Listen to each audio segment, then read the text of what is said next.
પ્રાંતિજમાં ફિલ્મી ઢબે આંગળીયા પેઢીના કર્મચારી પાસેથી રૂપિયા 12 લાખની વધુ લૂંટ, 4 શખ્સો ફરાર।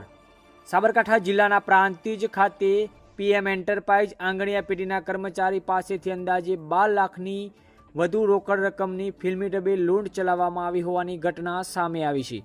પ્રાપ્ત માહિતી અનુસાર પ્રાંતિજ 3 રસ્તા પાસે આવેલ શંકર એવન્યુ શોપિંગમાં આવેલી આંગળીયા પેઢીના કર્મચારી ઇકો કારમાં રોકડ રકમ લઈ ગાંધીનગર તરફ જઈ રહ્યા હતા। તે દરમિયાન પ્રાંતિજ માર્કેટયાર્ડ નજીક 2 બાઇક પર આવેલા 4 શખ્સોએ કારને રોકી કાકા જોઈને કહી બોલાચાલી શરૂ કરી। આ દરમિયાન અન્ય એક શખ્સ ઇકો કારમાંથી રોકડ રકમ ભરેલો થેલો લઈને ફરાર થઈ ગયો હતો।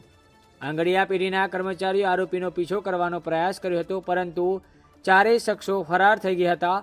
ઘટનાની જાણ થતાં જ પ્રાંતિજ પોલીસ તેમજ હિંમતનગર એલસીબીની ટીમ તાત્કાલિક ઘટના સ્થળે પહોંચી હતી અને આસપાસના સીસીટીવી ફૂટેજના આધારે તપાસ શરૂ કરી હતી।